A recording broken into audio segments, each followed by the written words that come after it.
Why do we call our spouse's relatives in-laws? While we're all busy trying to remember that the plural of mother-in-law is actually mothers-in-law, not mother-in-laws, we often forget to ask a far more interesting question. Why do we call them in-laws in the first place? You might assume it's because your spouse's family members are related to you by law, not by blood. But honestly, the law in question has nothing to do with the marriage license your officiant ships off to the county clerk.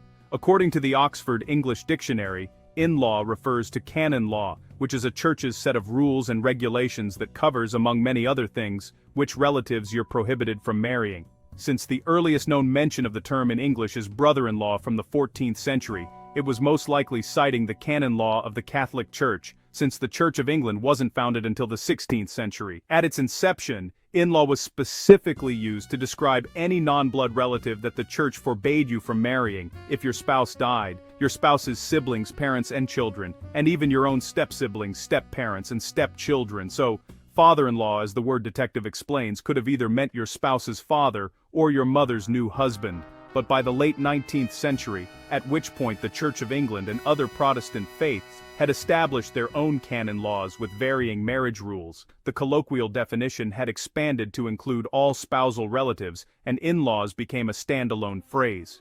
The earliest written mention of it comes from an 1894 article in Blackwood's Edinburgh Magazine, which states that the position of the in-laws, a happy phrase which is attributed with "we know not what reason to Her Majesty," than whom no one can be better acquainted with the article, is often not very apt to promote happiness. In other words, tension between people and their in-laws has been around for as long as the phrase itself.